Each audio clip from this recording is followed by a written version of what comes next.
My career sucks. Sex just isn't the same. What's my purpose? Where did this fat come from? My relationship is killing me. I'll never be happy. My debt is piling up. I'll never find love. Why can't I be like other gay guys?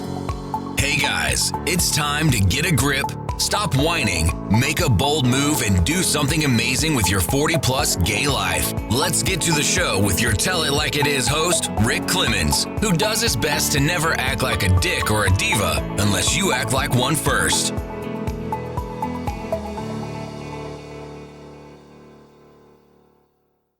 Hey guys, welcome to another episode of 40 Plus Gay Men Gay Talk. You know where we're going, or do you? It's always a mystery what's going to come up on the show. But before we dive in, don't forget, join us for our monthly chats. They're the third Tuesday, pretty much the third Tuesday of each month. We talk about everything from sex to aging to finances to intergenerational relationships, you name it. How to land a man, all that good stuff. Actually, none of us know how to land a man. It just happens. And you're like, well, how did that shit happen? But anyway, join us for those things, guys. And today I am actually blessed and excited to be having this conversation. I came across this individual through a Facebook group that it was introduced to me by another podcast guest that, oh, Rick, you should be involved in his group. And I'm like, cool. And then I was like, yes, why did I not discover this? And he is a therapist from down under. He's got a sexy voice. Just get ready. It's coming, guys. Okay. He has done some amazing work, and he realizes we're all bent. In fact, he has a name for his company called Bent Couch Counselling, and I love it. He is from Melbourne, Australia. His name is Shaun Williams, and he runs a Gay Fathers Worldwide group on Facebook that has an amazing community. It's one of those that I find it to be one of the most active communities I've seen out there in all of social media land for LGBTQ men. And I'm excited to just go dive deep with my new buddy, Shaun, and see where we go today. So good morning to you, Shaun, because it is morning for you. Well, good morning, Rick. Good morning. It's good evening for me, but I've worked with enough people down under in all my businesses, and I'm like, okay, we learned to adapt to this whole thing. So it's great to be here, Rick. Thank you for having me. Of course. And I love what you're doing, man. I mean, you've been out a few years. We were talking before we came on there. Like, if somebody told either one of us this is what we'd be doing after we came out of the closet, we probably would have slapped him silly and said, "Don't think so." Yeah, I don't think so. Correct. It's great to be here, Rick. Thanks for having me. Thank you. So let's kind of delve into just a little bit. Like, okay, you're now here, but what was like? Did you see this coming once things started to unravel with your world and realize you're coming out?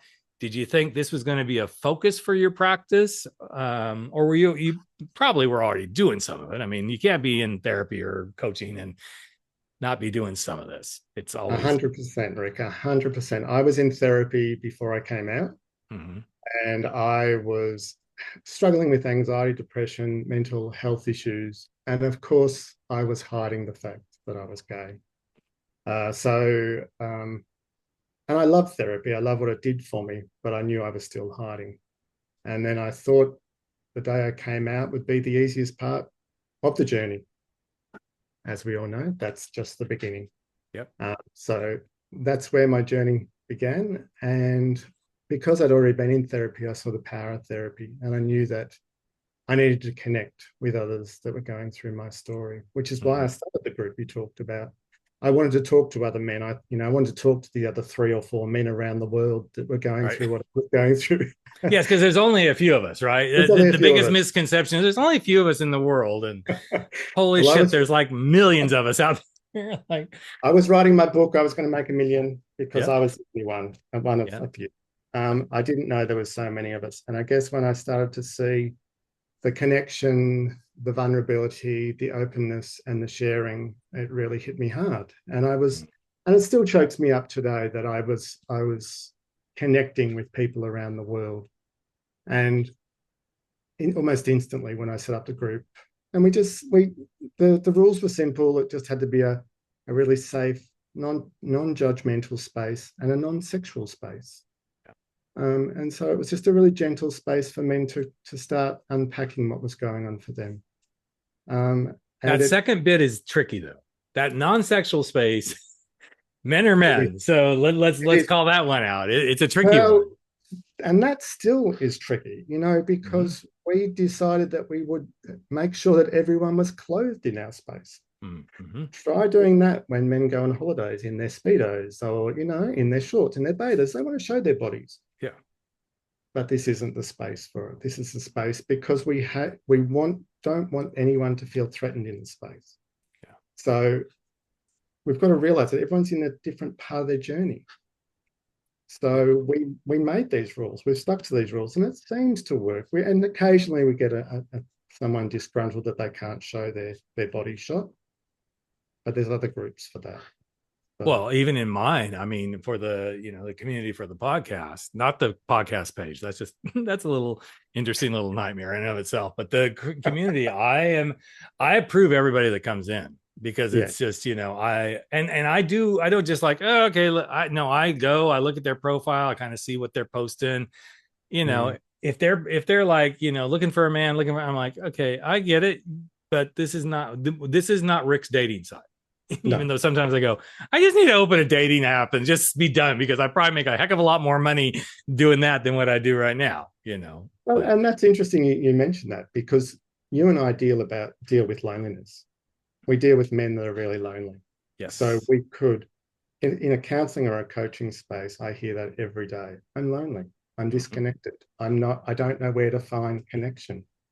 And so we could open up a dating site. Each of us could open up a dating site and have a database of men.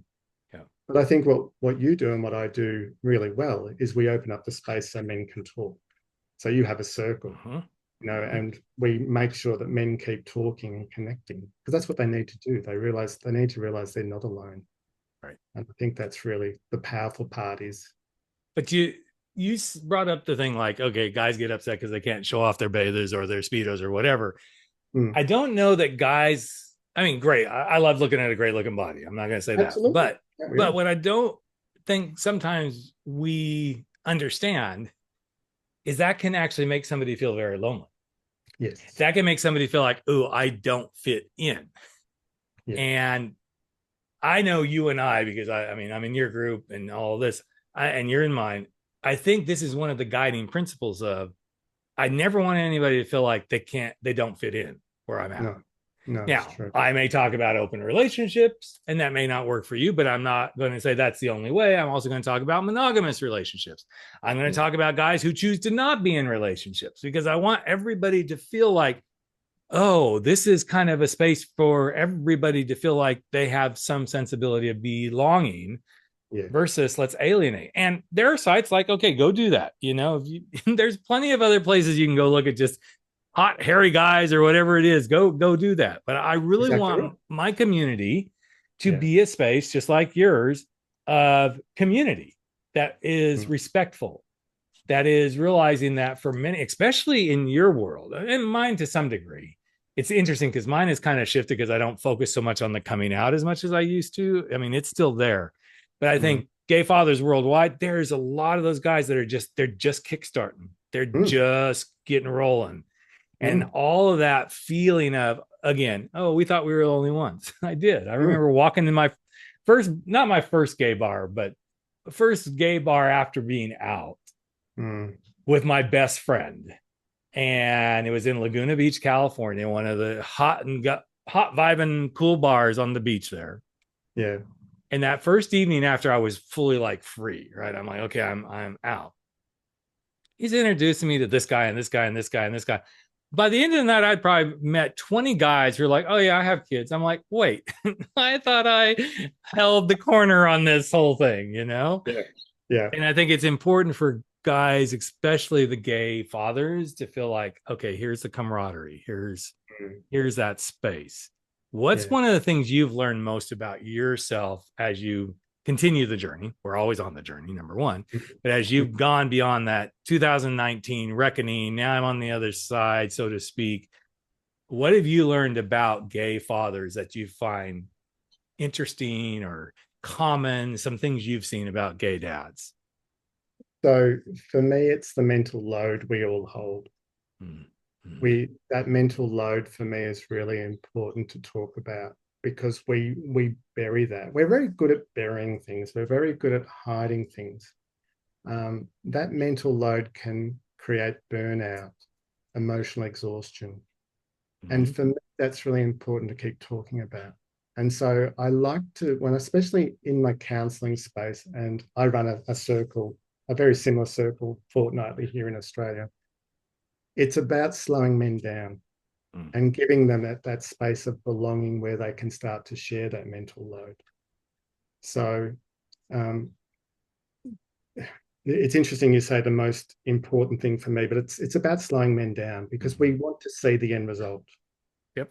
Come out and we think, okay, I need to get into the party zone. I need to get a partner. I need to, there's a pattern. Yep. I quite often but we're say in such a rush. Right? But you'll love this, because I always say to men, I'm pulling back on the harness. I am pulling back on your harness and I'm slowing you down. Yes. And they go, oh, that's a bit kinky. I like that. Exactly. I'm actually slowing you down, because when you start to slow down and you start to talk about that mental load and realize what you're dealing with, you can actually process it a little bit better. And I really love that. I love seeing men slowing them down, because they do, they're burnt out and emotionally exhausted before they come out. And then they go to the other extreme where they become burnt out and emotionally exhausted after they come out, because they're trying to do everything. Mm-hmm. Yep. And what's the race? Right. What's the race for your poor mental health? Well, and the other thing, they're getting mentally and emotionally burnt out trying to get everybody else to embrace them and love them. And then it's like, wait, you're trying to do so many things at one time. I was recently working with a client, one of my clients that I've had for a while, and similar. It's like, okay, but you can't force everybody else to come catch up with you now that you've done this. No. You're going to exhaust yourself, number one. Yeah. And you're going to exhaust them. And possibly if they've got their arms somewhat open, you could cause those arms to close up, because you're like, now that you know this, catch up with me and now accept me and embrace me. And it doesn't work that way. And I remember sitting in a PFLAG meeting many, many, many years ago, and I wasn't going to PFLAG for my own. I was going as a volunteer and just supporting. Yeah. And I remember the first time I walked into a PFLAG meeting, them saying, we just all need to remember we're all here, to support, speaking I statements, all that sort of stuff, et cetera. But also always remember, somebody in this room tonight, because somebody has come out, is going into the closet to figure out how they fit with that news. Yeah. And I thought that's such a beautiful way of seeing this, right? And I remember I was a son of a bitch. I was a son of a bitch with my parents, like right after I came out. Partially because we'd already been through this once. I'm like, okay, this wasn't like new news, mom and dad. Yes, it was 13 years of marriage later and, 2 kids and everything. But I'm like, you shouldn't have been so shocked, but they're still shocked, right? And I love this harnessing in and holding them, holding the reins, because most of the time we're not capable of doing that for ourselves. No.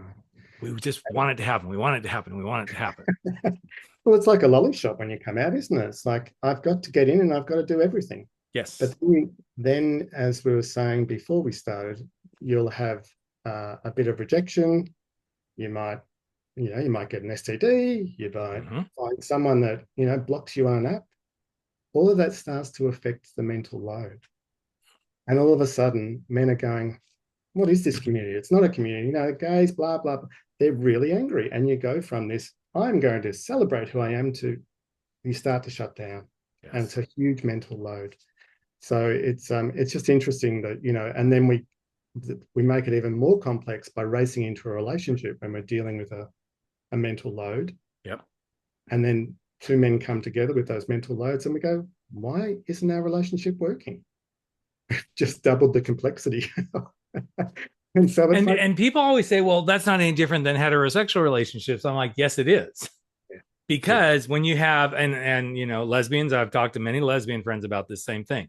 There's something about when it's male to male and female to female, because there's synergy in the DNA of being male and female. Okay. And societal's way they want us to be in those roles, especially men. If you are a guy, oh my gosh, the expectations are just like, you got to be a man, you got to do this, you don't put up with anybody's garbage, da da da da. Yet, for many of us gay and bisexual men, that is precisely why we've held it in so much. And now that we can experience that freedom, we're fighting that piece of releasing ourselves into the freedom. But then like, well, wait, but I still have to show up this way. And it's a fascinating journey, which carries over into down the road. I mean, I know, you and I are guys of a certain age. You're younger than me probably, but I see this pattern in the 40 plus guys all the time. Like, okay, well, now I want to go do this. Well, what do you want to go do? I want to get in a relationship. I'm tired of just going to, the sex clubs and the bathhouses and just hooking up. Okay, cool. So I got to go do it now. Here, we're going to do it right now. I'm like, good luck, sister. It is.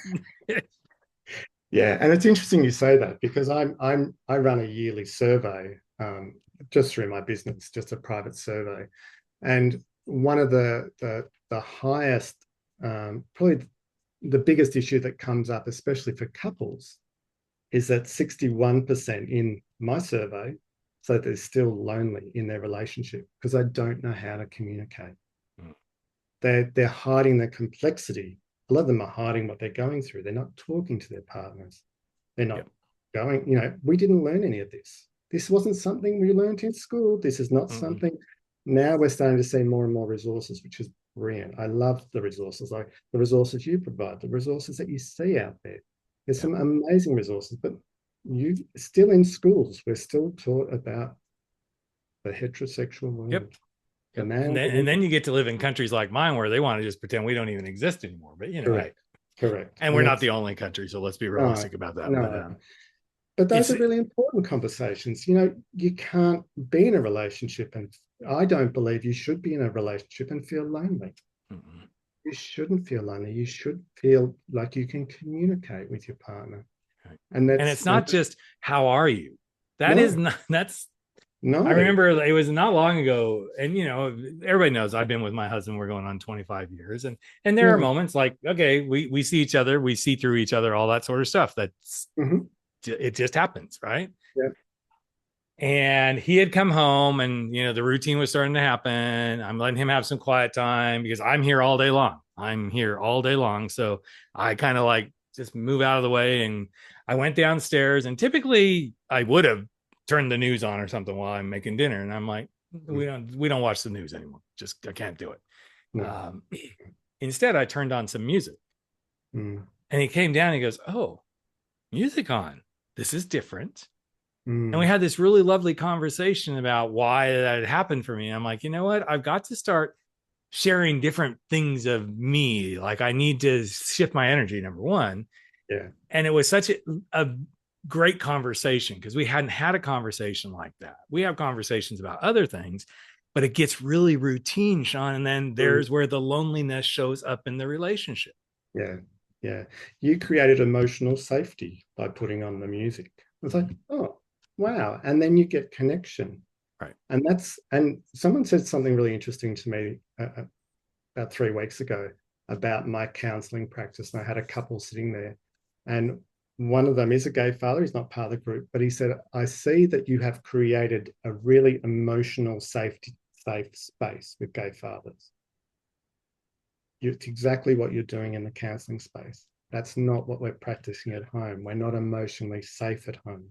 So we get frightened about what we can talk about, from what's happening in the bedroom to what's happening with the mental load. And that's why the mental load is huge. It's about getting it out of here and actually verbalizing what you're feeling. And yes, that can cause some curiosity and conflict and challenges, but we have to have them. And we unfortunately, gay men, we like to bunker down and go, what, we'll deal with that later. Or we bunker down like, look, it's all fabulous. Everything we do is just fabulous and fun, fabulous and fun. And we're all farting rainbows, but we're not actually. We're drowning in our own emotional load. So it's funny that you said that about the drowning, because it's been a year or so ago. I was having a somewhat similar conversation about, everything being rainbows and unicorn. And the guest said, yes, but guess what's behind the rainbows and unicorn? The gray. The lonely gray. Because when we take all that off and we go back to where we are, and we were having a whole conversation around loneliness. He goes, sure, people can go out, they can go to a pride parade or whatever, they can go to the bar, But the minute they walk away from that, and it's like, okay, well, I guess I'm going home alone again. Suddenly the gray starts to come in because there's nothing beautiful and sparkly about that. No. Or going Then home he to said, and the next thing he said was so interesting. He goes, but what if you could just see the rainbow in getting to go home with yourself? What if you could see the beauty of having that experience with being with self, and that being a beautiful rainbow of an experience? Because now, what are all the other colors of me that I get to experience? What are the other colors of me that I get to uncover that I can now share next time I'm going out? And I loved the conversation. Obviously it stuck with me because I'm bringing it up here today. But that relationship with self is so important. It's accepting that you are a beautiful human being, regardless of what any society, culture, religion says about you, because of who we are. It's about celebrating it and sitting with who you are, and really and celebrating yourself and not comparing yourself. I think that's the other thing we do is we compare. We want the beautiful body, we want, the amazing Aussie accent. We compare, but I've learned to laugh at myself. I've learned to laugh in the counselling space. See men laughing in the counselling space, and they're saying, I haven't laughed for years. That breaks my heart, because we should be laughing, we should be celebrating, we should be sitting with ourselves and saying, I'm the geekiest guy alive. I'm quite nerdy, but I can laugh at myself. That just gives me so much freedom to celebrate who I am. After 25 years of being in a relationship, it's not all roses, guys. I'm not going to say that. There's constant investment and work and everything. And about 2 years ago, I found myself getting really jealous that my husband could laugh. I'm like, what the fuck? Yeah. You laugh when you're with all these other people. You never laugh with me. And I finally went there and said, hey, I didn't go, what the fuck? I said, hey, I want to talk to you about something. And I know it's something I'm observing in me, but I need to share. I want to share this with you. I don't need to. I want to share this with you. Man, I was shaking in my boots because where's the first thing my little bald head was going? Oh, this is going to be the end. This will be the end. If I bring this up, this is the end, right? I knew it wasn't. I knew damn good and well it wasn't. But it's that interesting space where that fear of rejection, that, oh my gosh, what are you doing? You're crazy, and he, when he tells me I'm crazy, he's pretty spot on. Okay. He's pretty damn spot. He said that to me actually this week. He's like, I do this work, but I also had a full-time gig that I was working, and I just recently lost that position. And I woke up Monday morning going, and I'm cool with, I actually am very cool with it. I'm like, okay, now I get to go rebuild everything I used to do and all this. But in typical male fashion, I woke up and I'm kind of laying in bed and I'm kind of going, oh, what the fuck am I now? Because I'm not going to get online. I'm not going to, talk to my team. And it was such a fascinating little observation of me. And he came to tell me goodbye. And he goes, I want you to have a really good day. I'm like, I don't know that I can. And he said, stop it. If anybody can have a good day and figure this out, it's you. And that was the kick in the ass I needed, Shaun, was like, okay. And there's nothing easy about like, okay, I don't have anywhere, quote unquote, to go, even though I worked out of the house. I didn't have a team to go to. I didn't have a reckoning, but I've been damn busy. And I think this is the thing, that when we allow ourselves to not go get busy, whether it's getting busy asking the right questions in our relationships, whether it's getting busy exploring what it gets to be like to be with ourselves, that's when we struggle. So since you brought it up, I want to kind of ask this question, and then I'd like to give my perspective too. Yeah. What is it like for you now to be really with yourself? What's something you notice when you're really with yourself that's like you embrace it, you enjoy it, maybe you dread it, I don't know, but what is it like being with Shaun? I actually love being with me. And the best way to answer that, I guess, is I don't compare myself to anyone. So I like to show the true me. I am, I used to love my hair. When my hair fell out early 40s, I was devastated. That was my persona. And then I put so much into that. And then I think when I came out as gay, I put so much into being gay. Do you know what? That's a tiny little bit of who I am. Everything else that, my relationship, who I am, the way I laugh, the way I am, I don't want to change that. But I spent 50 years trying to change that. I spent 50 years changing that for who? Right. Who was I changing that for? I was worried that other people were going to judge me.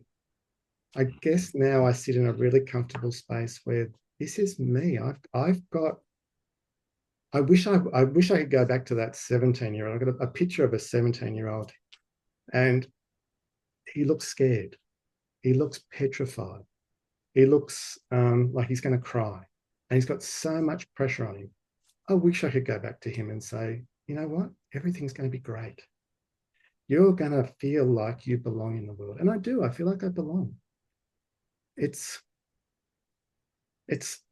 I guess I was always very anxious, very anxious. And there's not a wonder why I wasn't anxious. But now I'm not as anxious. It's just, this is me. You can take me. You don't like me. That's okay too. But it took me a long time I was always worried about what everyone else thought. Yep. Well, because we're so conditioned as humans to think that way. And then they layer on top of that as gay men who hide so that it doesn't get seen. So I got to be this for everybody else. And suddenly when that breaking point happens, that reckoning, I like to call it the reckoning. When the reckoning happens, whether it's about coming out, whether it's about I just don't want to be doing this damn job anymore. I don't want to. And, ironically, that is actually what happened with this past job I was in. It was getting to the point where I was like, I knew it was going to end. I knew it was coming. But I was like, it came a lot quicker than I anticipated. But by the time I was right in the throes of it, Shaun, I was like, the reckoning has happened. It is time for me to move because my reputation, my integrity, the way I want to show up in my values in the world, I couldn't do it. But so many of us as men, and especially gay men, we have been told, toe the road, toe the road, toe the road, stay the course, right? I was working with a private client from my past job briefly yesterday, and he's getting ready to do his first TEDx. And don't let them see it. Don't let them see it. And that's it's his repeating line in his talk, like, don't let them see it. Don't let them see it. It's such a fascinating way that we show up. And I think, what I've learned about seeing myself is very similar to some of the stuff that you brought up. But one of the things I love about now being able to see me is to see my faults and really see them when they're about not that I screwed something up, but here comes that thing. That's that thing that always gets you in trouble, Rick. So that's a biggie, like being able to see that. I love observing myself doing the stuff I'm damn good at. That I used to not go, okay, whatever. I used to, being creative, doing this podcast. I mean, I now own I'm really good at this for what it is. And I own that. I have fun with it. And now I know how to take that compliment in without it going, well, I'm a fucking good podcaster. No, I know I'm good and I embrace it. And being able to hold those beautiful things that make us who we are. Those things are such a departure from the Rick that's like, okay, I got to do this before everybody else. I got to perform for this. Very performative, show up, be the guy that's winning, be the guy that's climbing the ladder, be the guy that's this, it was exhausting. I don't feel as exhausted these days. We are performing. We've learned to perform. We've learned to hide. But once we start to strip that back and go, we've all got our faults. I make mistakes and I own my mistakes. And I grow through them. I actually go, wow, what have I learned through that? Rather than running away from it, I'm actually embracing some of these mistakes. There's still some I'm hiding from, I'll admit. I'm human. That's a pattern that I've learned. I learned to hide really early. But I'm working on them. And I guess when you start to be honest about some of those things, that the performance for me, it was like I learned how to change my voice. I learned to be more manly. I learned how to walk. Exactly. And I was a man. There was no way I was a gay guy. Yeah. No way. Yep. But now, and there's a lot of unpacking when you come out. There's a lot of unraveling of all of that as well, mental. And that's the mental load that I'm talking about. It's that heaviness. What am I pretending? What am I still pretending when I come out? Because we want everyone to accept us. Yep. And that's a false economy, because not everyone's going to accept us in the gay community. Nope. I don't know about you, but when I came out, I tried to reach out to a whole lot of gay groups, and I got shot down. I was like, "Oh no, you don't belong here. You're a gay father. You're a liar. Blah blah. Yep. We want children. You're a cheater. You're a cheater. Get out of here." I was like, "Well, okay." So I had to kind of sit with that and go, "Okay." I had to understand that point of view. I had to sit with that mental load with myself. It's interesting you bring that up, because that's something that I bring up when I speak on stage. I admit to being a serial cheater, cheating on my wife the entire time I was married to her, and it triggers people, right? But I always say, I own it. I'm not sharing that with you to make me look better. I own it, because that is one of my things that I know I have to own to keep me grounded. Because I know if I don't, I can do it silently all over again. I can just go do it all over again, but I don't want to. And it's so interesting to see how many people react to that, which I always look at it through the lens. However somebody's reacting has no reflection on me. It's everything to do with them. Everything to do with them. And I've learned to not say that really flippantly. I said a little more flippantly that time than I normally would. But I think you've hit on something here, Shaun, that I want to kind of just quickly circle back to it before we wrap up. I think this interesting performative piece is what keeps so many of us gay men lonely. We go out and we perform like we're having a really good time out with our friends, or at a bar, or at a dinner. Actually, a couple of weeks ago, that episode just aired just recently. It was with a guy who's an actor. He's a TV producer. He has a show out called The Disappointments. And the whole reason that show became anything was because he and a group of his friends, he's from West Hollywood, were sitting around a dinner table at somebody's house. And suddenly the conversation turned to, well, how many of us, how many have we lost to drugs? How many have we lost to suicide? How many of us have lost relationships? How many of us are, our health is destroyed? How many of us are losing jobs? And suddenly somebody was just kind of like, well, if I wanted to be depressed, I guess I should have gone. Didn't want to be depressed, I guess I should have gone somewhere else. And it was suddenly like, why don't we embrace the disappointments? And let's have fun with them and show how human we are. And it was interesting to get to talk to him, because the whole show is based on those disappointments and aging and where we are. Wow. But I couldn't help from walk away from it. And then because of what you've shared here today, Shaun, this is what leads us into the corners of loneliness. Yes. I go perform. And then when that's done, oh, wait, I guess everybody didn't love me quite as much. So I'm going to go slink back off to my little corner of life. Oh, let's try this again. And we come with all these expectations versus just show up. And you've actually also touched on something that I deal with a lot, which is drug use, alcohol use, because that enhances the performance. Of course. Apparently it enhances the performance. But then you come down on this crash afterwards, and then you've got to do it again, but you've got to do more.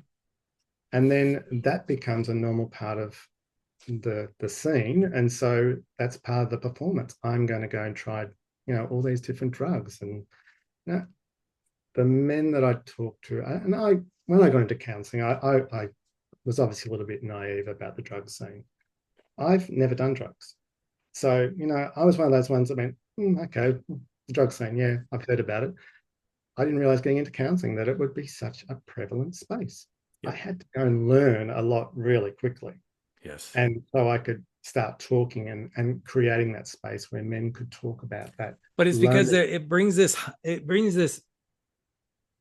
quote high that makes it, but it brings that huge low after it's done. I mean, we went out wine tasting with a friend of ours over the weekend, and we know our limits about 2 wineries, and then we're good. And we Mine's went only 2 wines. I'm getting there. Trust me, I'm getting there. And we ended up at 3, and I was like, we're cool because there was food at everywhere we went. We were eating food, but there's still you're still, you know. And the next day, I had a lot I was trying to get done because I was trying to get a lot of stuff done post being done with my job. I'm going to hit Monday morning. I'm going to have this stuff out of the way so I can really start to. I couldn't function. I was so angry with myself. Yeah. I was just like, this is ridiculous. But in that moment, I'm like, okay, be gentle with yourself too. Own this. Yeah. Be good with what you learn and ask yourself the next time, do we really need to go to a 3rd winery? No, we do not. No. But you're right. It's an epidemic in our community on so many fronts, whether it's sex, whether it's drugs, whether it's alcohol, all that stuff. I mean, even app addiction at this point is almost, in my mind, worse than alcohol or drug addiction, because I just wrote an article. I'm now a writer for an online LGBTQ magazine. I saw that. Congratulations. Yeah. I hope they really do well with it. I used to write all the time. I used to do it, and I love it. I love doing it. But that's why I wrote the first. Well, I'm not going to tell everybody what the first. Well, I'm not going to tell everybody what the first article is, even though it'll be out by the time you guys hear this thing. But it is such an interesting dynamic of how we buy into these things that cause the loneliness and the disconnection and everything. But then we're like, okay, but yet when I'm doing it, it feels like I'm connected. And then the next thing we're like, I'm so lonely. I'm so beyond it. So it's finding that space of belonging. And some people get stuck on the apps and they feel like they belong for a short or a long period of time. But then it's the crash. It's the crash down when you're blocked, or when you're, when you can't find a connection. But Shaun, you said it like right after you came out. You're like, I kept trying to find my place where I belong. That can be an addiction too. I have to belong. Yeah. Instead of, I'd really like to belong somewhere. And yes, everybody loves the warm fuzzies of, oh yeah, we got our circle of friends, or we have our places that we go and we enjoy. But sometimes that pursuit is the thing that actually drives you into the other spaces. Fine, if I can't do that, then I'll just hook up with whoever is ready to, hook up with me and go there. It's really interesting that you say that, because I looking back, I was a little bit unicorn. I couldn't find a space that I connected with. And COVID just hit just after I came out, and Melbourne shut down ridiculously for years. But we were allowed to walk with people. And I did find on the apps a couple of dads. And I said to those dads, there has to be a space for us. Yes. I couldn't find what I needed. And I said to them, you know what? I'm going to create a space. And they laughed at me. These dads laughed at me. They're a part of this group now, by the way. But, I was a bit nerdy. I said, I want to find somewhere where I can talk, because I found that connection. I didn't feel lonely when I was talking to another dad. But I couldn't find, because there's the like type bond. Yeah. Right. But I'm not saying I don't connect with other gay men, but there's something about, and it depends on the guy. So let's go there too. Yeah. But when it's a guy who I can tell he genuinely wants a relationship with his children, that's a piece of the puzzle, that he may have really fought hard to try to make, the adjustment with the ex work. Yeah. Those are the guys that I feel are really like, okay, I get you. I see you. I also feel for the guys that like, they don't get any of that. They've been completely booted out of everything. Because I went through that initially too. And I think the beautiful thing about what you're doing in your work and what you've created with the group is you have very well succeeded in, I'm creating a safe space for men to feel connected. Yeah. And yes, in the grand scheme of things with, our groups, we're not slaying the world with them, but the world we're slaying with them is the world we're absolutely meant to really be holding things together. Yeah. So, all right. So I want to ask one last question. What were you going to say real quick? I know. I was just going to say, no, it's too long. So you go. Oh, no. I think the other thing I was going to ask you is, how do you navigate Mm-hmm. at this stage of life, the regrets? Yeah, it's a really good question, because the regrets used to be the monologue in my head. They used to drive me every day, and so I think the regrets were always playing in my mind, which is where I got sunk into that depression, that anxiety, the dislike of myself. There were so many regrets. I've done a lot of work, and I continue to do work with a therapist. I cannot tell you, and I'm with a therapist who's not a gay man, but he's been there for years. I've talked about those regrets. I've talked about that mental load. I've had to be really open about it. I don't shy away from those conversations. It reveals a lot about me, that rumination, because we get stuck in that cycle of rumination. And I have found that the best way to deal with it is I need to talk. And I can tell you that I'm an introvert, and I never really used to talk a lot.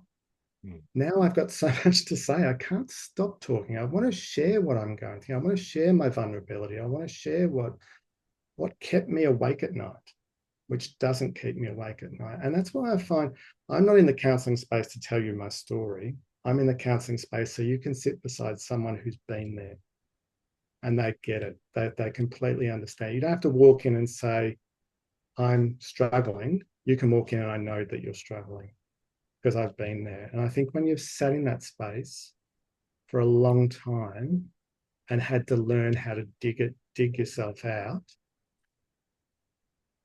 that's really powerful for me in the counselling and the connection space. I don't ruminate anymore. I do a lot of writing, a bit like, so I write a lot of stuff down. Yep. So if I'm sitting with an issue, I'll write it down. Yep. Because that's how I unpack it. My brain, I'm 57. My brain has only got so much capacity now. If I start filling it with too much stuff, too much regrets, too much thoughts about what I did wrong years ago, why didn't I come out earlier, why wasn't I a great father, blah, blah, blah, anything I'm telling myself, it gets overwhelming.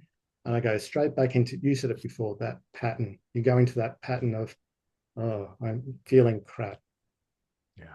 So I know that I can feel better with myself in dealing with it.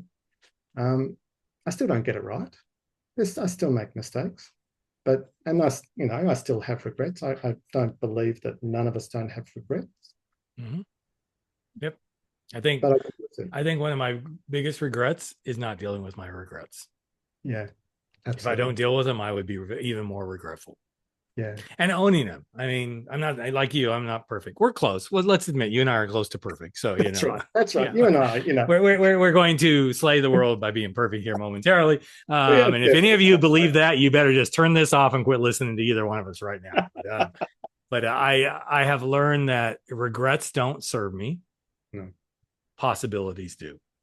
Yeah, that's beautiful. I love that. And the more I can stay in possibility, real quick at the end of last week, I was kind of like in my stuff, like I've been with this company all these years, and I'm like, okay, but what is that energy doing for you? It's not getting you another job. It's not getting you excited about moving and rebuilding your coaching practice back up to what it was pre being in that job. It's not making you a better podcast host. It's not getting you the book deal that's almost done. If anything, it's getting in your way, Rick. And I think one of the things I've taken away most from this conversation with this amazing gentleman from down under is the mental load.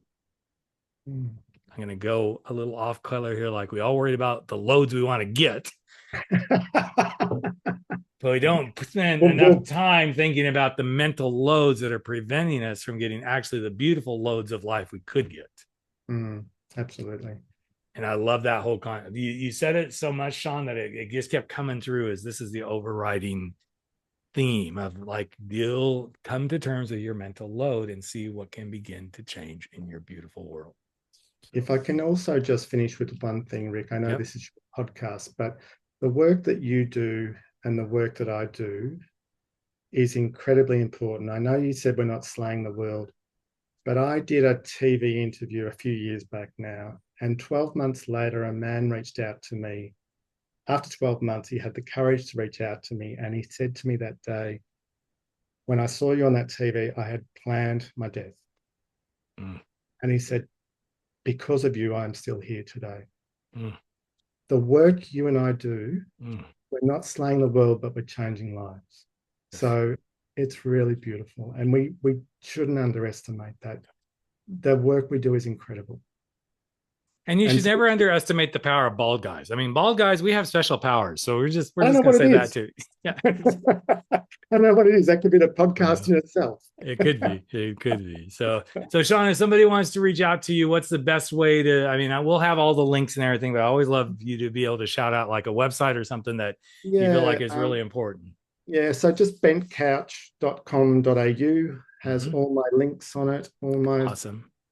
Everything's there, including links to gay fathers and to catching up with me. And come join us. Come join us at Gay Fathers. I mean, it is, guys. Absolutely. It is. If this is your first time hearing about it, please come check it out. It is, like I said, I'm not blowing smoke right now. It is one of the most active, supportive online groups I've seen where guys, they share, they talk about their stuff. And it's really beautiful. So as is your space, Rick. All right. Well, I know it's time for you to go to work because it's morning in Australia. It's time for me to go to sleep. No, it's not time for sleep yet. But it's time to go think about making some dinner pretty soon here. But from the bottom of my heart, brother, I'm so glad we were connected. I thank you so much for being part of this. And guys, please go check out Shaun. We'll have everything online. And don't forget to keep coming and checking out all the beautiful gay stuff that's online. I'm talking about other beautiful podcasts and everything too. Your support is here. You don't have to be alone. You don't have to navigate this by yourself. But if you want two really good guys, the two bald guys here, we got it going for you. So anyway, guys, go have a great week. Thanks for being listeners. And we'll catch you in just another week with another episode of 40 Plus Gay Men, Gay Talk. Amazing. Thanks, Rick. That's a wrap for 40 Plus Gay Men, Gay Talk, where size doesn't matter. We drop our bullshit, get over our screwed up fears, make bold moves, and live life without apologies. Don't forget to join us on Facebook at 40 Plus Gay Men, Gay Talk, where the conversations continue.